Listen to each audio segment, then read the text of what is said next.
तरह से कोई रत्न धारण किया जाए। तो इन जो बाधाएं हैं, जो शादी में जो बाधाएं आती हैं, उनसे किस तरह इसका निराकरण किया जा सके। तो आइए शुरू करते हैं। देखिए, सबसे पहले एक चीज याद रखिए कि लड़की की शादी में बृहस्पति मुख्यतः रूप से शादी के लिए जिम्मेवार होते हैं।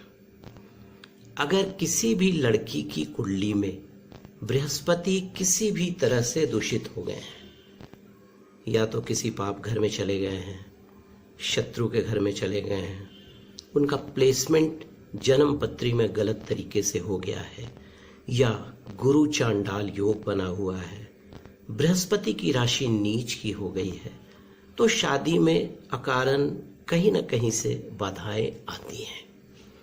तो देखिए, सबसे पहले यह ध्यान देना चाहिए कि कौन सी ग्रह की महादशा चल रही है, और उस महादशा जो चल रही है जिस ग्रह की, वो किस नक्षत्र में अवस्थित है।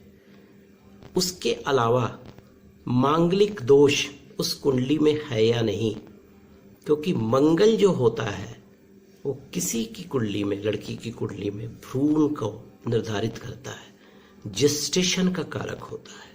अगर भ्रूण का फॉर्मेशन नहीं होगा, जाइगोट का फॉर्मेशन नहीं होगा, तो कोई भी लड़की कंसीव कैसे कर सकती है। तो जब भी आप कुंडली की विवेचना करें तो बृहस्पति को तो देखें, मंगल को भी देखें। मंगल में यह देखना है कि मांगलिक दोष जो है या मंगल किसी भी तरीके से पापाक्रांत तो नहीं है। अगर है तो फिर उसका उपाय किया जाएगा। उसके अलावा हम लोग सप्तम भाव को भी देखेंगे। सप्तम भाव जो होता है शादी का जरूर होता है, लेकिन रिप्रोडक्शन का भी होता है। पंचम भाव जो होता है वो तो कंसीव का होता ही है, लेकिन सप्तम भाव को भी देखेंगे। सप्तम भाव जो होता है वो मतलब वो एक रिप्रोडक्शन का होता है, गर्भाधान का होता है, गर्भाधान का 5वां घर भी होता है। ठीक है। उसके बाद अष्टम घर को देखेंगे। अष्टम घर जो होता है पति की कुंडली में पत्नी से सुख का, और पत्नी की कुंडली में पति से सुख का होता है। मुझे उस चीज को भी देखना है कि अष्टम घर में क्या पोजीशन है, किस तरह से ग्रहों का निर्धारण है। उसके अलावा दूसरे घर को भी देखेंगे। दूसरा भाव जो होता है वो कुटुंब सुख का होता है। ठीक है। तो अगर इन चीजों में अगर दोष हो गया तो शादी कहां से होगी। पंचम घर अगर दूषित हो गया तो वहां तो कोई योग ही नहीं बन रहा है गर्भाधान का। जब गर्भाधान ही नहीं होगा तो शादी में वित हो सकता है, वो भी एक कारण हो सकता है। ठीक है। देखिए, और कुछ चीजें आपको अनुकरण करना पड़ेगा अगर जन्मपत्री दिखवाती हैं या दिखती हैं तो। देखिए, अगर अग्नि तत्व या वायु तत्व की अधिकता होगी कुंडली में तो शादी में विलंब होगा। अगर चंद्रमा, बृहस्पति, शुक्र आपकी कुंडली में खराब होगा, साथ में मंगल दोष भी होगा और ग्रहण दोष भी होगा, तो निश्चित मानकर चलिए कि शादी में कोई ना कोई प्रॉब्लम्स आएंगे। शादी विलंब होने का एक कारण होगा। तो जो भी ग्रह का दोष है, जैसे चंद्रमा का दोष है, बृहस्पति का दोष है, शुक्र का दोष है, ग्रहण दोष है, मंगल का दोष है, उसका निराकरण करा लें। अगर दूसरे घर में, 8वें घर में कोई पापी ग्रह बैठे हो, राहु बैठे हो, केतु बैठे हो, शनि बैठे हो, मंगल पाप होकर बैठे हो, बुध अगर पाप होकर बैठे हो तो दिक्कतें आती हैं। लेकिन अगर आपकी कुंडली में, किसी भी लड़की की कुंडली में जल तत्व तो अगर अच्छा होगा तो लड़की की शादी बहुत जल्दी मतलब संपन्न हो जाती है। कहीं ना कहीं वो नेगोशिएशन हो जाता है। ठीक है। तो अगर शादी में विलंब हो रहा है तो हम लोग इन चीजों को कंसिडर करेंगे। सबसे पहले 5th हाउस को करेंगे, क्योंकि 5th हाउस जो होता है कंसीव का होता है। अगर कंसीव का पोजीशन वहां अच्छा बन रहा है तो ऑब्वियस शादी होगी। उसमें एक D7 चार्ट भी होता है कुंडली में, उसमें भी हम 5th हाउस को कंसिडर करेंगे। एक चीज और देखना है कुंडली में कि अगर बुध और शनि कुंडली में खराब है या दूषित हैं तो बृहस्पति को वो दूषित कर देंगे। तो वहां पर आपको करना क्या है, बुध और शनि का ठीक करना है, उसका उपाय करना है, ठीक करना है। अगर आपकी कुंडली के अनुसार नीलम पहनने का योग है, पन्ना पहनने का योग है, या शुक्र का जो रत्न होता है, हीरा या ओपिल, कोई अच्छे ज्योतिष्य दिखवाकर आप उसको अगर धारण करवाती हैं अपने पुत्री को, तो शादी के विलंब का जो ये प्रॉब्लम है वो धीरे धीरे खत्म हो जाएगा। देखिए, अगर लगन और सप्तम स्थिर राशि में हो तो भी शादी में विलंब होता है। जैसे वृष, सिंह, वृश्चिक और कुंभ, ये लगन स्थिर राशि वाले कहलाते हैं, ठीक है। लेकिन अगर राशि हो या लगन हो तो थोड़ा ध्यान दें, इसके कारण शादी में विलंब होता है। तो आइए अब हम ये कोशिश करते हैं कि अगर ठीक है इस तरह के प्रॉब्लम्स आ रहे हैं तो इनका निराकरण कैसे किया जाए, इसका उपाय कैसे किया जाए। देखिए, 3-4 तरीके हैं उपाय के। एक तो आप अपनी जन्मपत्री दिखवाकर जो भी एक सुटेबल स्टोन है, जो भी एक पूजा पाठ या यज्ञ, पूजा, हवन, जाप जो भी हो, आप उसको सही तरीके से करवाएं।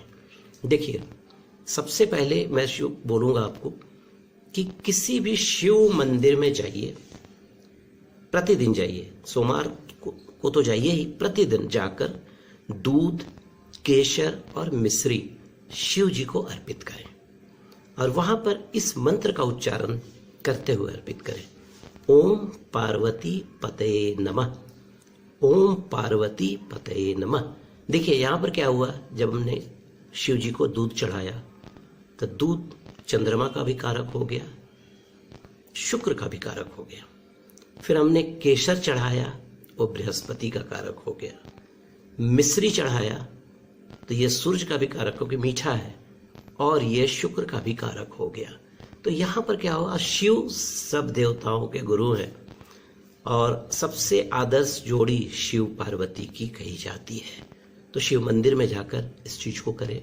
उसके अलावा आप क्या करें, जिस मंदिर में भी जाएंगी वहां पर गणपति की मूर्ति होगी ही होगी, उससे पहले गणपति की पूजा करें।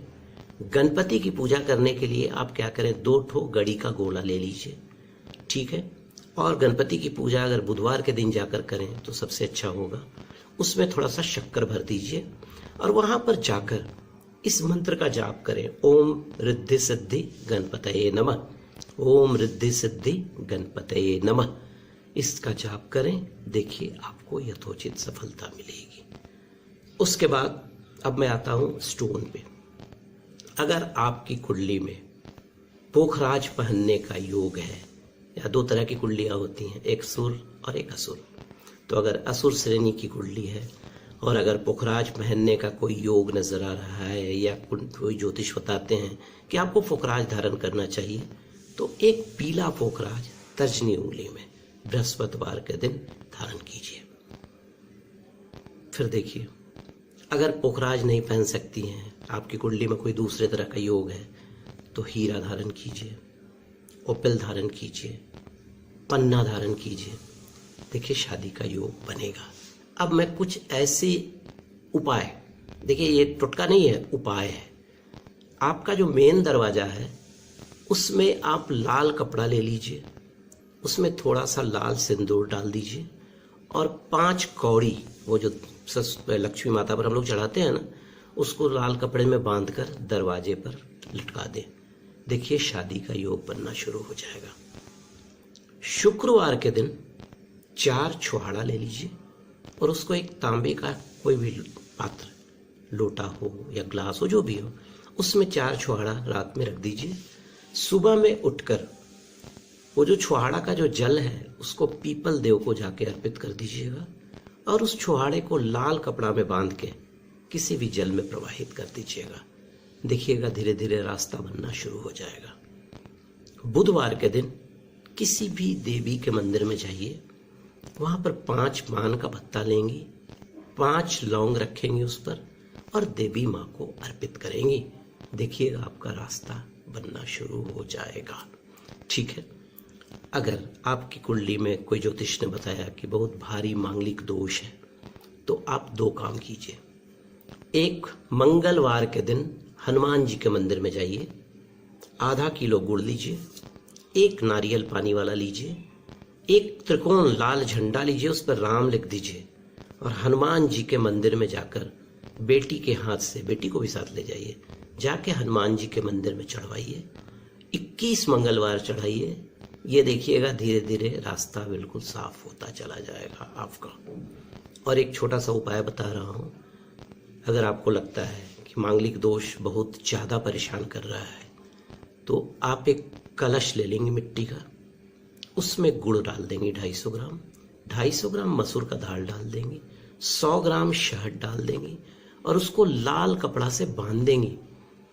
बांध करके उसको किसी भी सुनसान और वीरान स्थान में जाकर दबा देंगे। ये सिर्फ एक बार करना है। उसके बाद एक और उपाय बताता हूँ आपको। 43 डेज तक 50 ग्राम सौंफ होता है ना जो हम लोग खाते हैं, उसको किसी भी जमीन में कंटिन्यू दबाएं। अगर कोई दिन गैप भी होता है तो कोई मैटर नहीं करता है, ठीक है। अब आइए मंत्रों के जाप पर। अगर आपको ऐसा लगता है कि बेटी की शादी में कुछ प्रॉब्लम्स आ रहे हैं तो विष्णु सहस्त्र नाम का जाप करें, विष्णु सहस्त्र नाम का पाठ करें, विष्णु की पूजा करें। अगर आपके शहर में बालाजी का मंदिर है तो वहाँ पर बृहस्पतिवार के दिन जाके विष्णु सहस्त्र नाम का जाप करें, गजेंद्र मोक्ष का जाप करें। देखिए शादी ठीक हो जाएगी। अगर आपको लगता है कि मंगल से कोई प्रॉब्लम है तो मंगल गायत्री का जाप करें, नहीं तो मंगल का जो कोई मांत्रिक जो मंत्र है उसका जाप करें, बिल्कुल शादी ठीक हो जाएगी। हाँ, एक रिक्वेस्ट जरूर करूँगा। होता क्या है, देखिए माँ बाप का दिल जो होता है, माँ बाप का दिल होता है। माँ बाप के साथ प्रॉब्लम क्या होता है, वो एक एस्ट्रोलॉजर के बाद दूसरे के यहाँ, दूसरे के बाद तीसरे के यहाँ, कहीं जाइए, एक जगह जाइए, 6 महीना वेट कीजिए। क्योंकि महीने महीने अगर आप बदल कर इधर उधर जाएंगे, सारे एस्ट्रोलॉजर एक ही तरह का बात बताएंगे आपको। एक जगह जाइए, एक साधे सब सधे, सब साधे मर जाए, मेरा ये कहना है। मैं ये नहीं बोल रहा हूँ कि मत जाइए, एक जगह जाइए और ये सिंपल मानकर चलिए कि कुंडली में अगर दोष है तो कुंडली में उस दोष का निराकरण आप ही कर सकती हैं। ठीक से उसका एनालिसिस कराइए और उससे जो रिलेटेड पूजा पाठ उपाय है उसको कीजिए। बिल्कुल आपके बेटी की शादी हो जाएगी। बस मेरी बहुत बहुत शुभकामना है। आज के लिए इतना ही। धन्यवाद। नमस्ते, प्रणाम।